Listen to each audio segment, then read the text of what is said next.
ছিল। শেষ প্রোগ্রামটা ছিল জৈন্তাপুরে, সিলেটের জৈন্তাপুরে। আলহামদুলিল্লাহ প্রোগ্রামে অনেক লোক হয়েছে এত সন্ত্রাসের পরেও।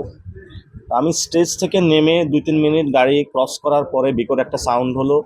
প্রথমে আমি দেখলাম আমার সাথে যে ছিল তার হাত রক্তাক্ত। পরে দেখি আমিও ব্যথা অনুভব করলাম। দেখেন এই যে পুরা ইটের দাগটা হলো, এখানে হলো একদম হলো, এখন ইটের দাগটা হলো লেগে আছে। পুরো গ্লাসটা ভেঙে গিয়েছে, বড় একটা ইট পড়েছে। এটা যদি আল্লাহ না করুন আমার মাথায় পড়তো, আমার মাথা থাকতো না এই পর্যন্ত। আজকে ইশরাক সাহেব একটা উস্কানি দিয়েছে ঢাকায়। এর আগে রাশেদ খান পার্সোনাল সেক্রেটারি প্রধানমন্ত্রী নিয়োগ দিয়ে উস্কানি দিয়েছে। আমি জীবন নিয়ে শঙ্কা বোধ করছি, আমি নিরাপদ নয়। তবে আমি আমার সংগঠনকে বলে দিয়েছি, তারেক রহমান আজকে রাজনৈতিকভাবে একটা মস্ত বড় ভুল করেছেন। শেখ হাসিনা আমাকে রিমান্ডে নিয়েছিল, আমি সব কিছু পড়াশোনা কেরিয়ার বাদ দিয়ে শেখ হাসিনাকে বাংলাদেশ থেকে খেদাইছি। আজকে তারেক রহমান আপনি মস্ত বড় ভুল করেছেন, এর জন্য আপনার কাফফারা দিতে হবে। এমন কাফফারা দিতে হবে যে কাফফারা আপনি কতক্ষণে এক্সপেক্ট করেন না।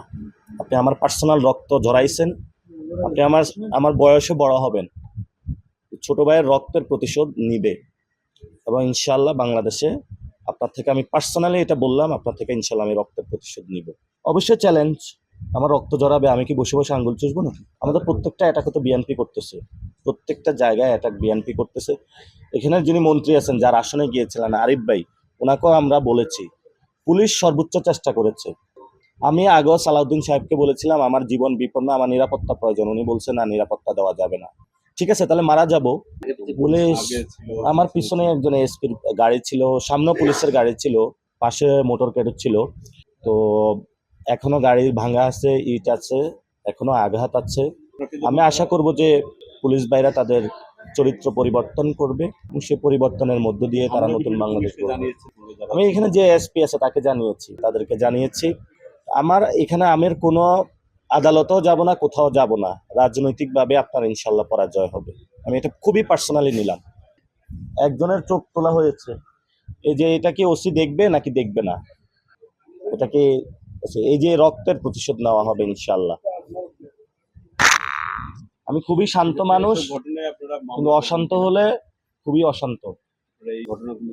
একজনকে বহিষ্কার করা হয় নাই, ভিডিও আছে কিভাবে হলো রাস্তার মধ্যে বেদরক পিছিয়েছে। শেখ হাসিনারও এই ধরনের হয়তো 10 বছর লাগছে, তারেক রহমানের 5 বছর। খাসলত পরিবর্তন হয় নাই। আরো অনেকের বাংলাদেশের এভাবে রক্ত জড়ানো হবে। রক্তপাত বন্ধের আগে ইনশাল্লাহ তারেক রহমানকে বিদায় করা হবে। পুলিশ খুব সচেষ্ট ছিল, নিরাপত্তা ছিল। এখানে গুপ্ত হামলাটা রাতের আধারে হয়েছে, পুলিশ চেষ্টা করেছে, আমি পুলিশের দোষ দিব না।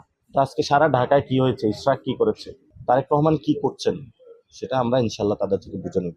কোনো মামলায় আমি মৃত্যু পর্যন্ত কোনো মামলাতে যাব না, অ্যাকশন হবে। এখন কিভাবে আইনের গ্রেপ্তার? আমরা বলছি রাজনৈতিক যারা সন্ত্রাসের পথ বেছে নেয়, আমাদের দায়িত্ব হলো সন্ত্রাসকে বাংলাদেশ কমানো। খবরের কাগজ, নিখাত, নির্ভীক, নিরপেক্ষ।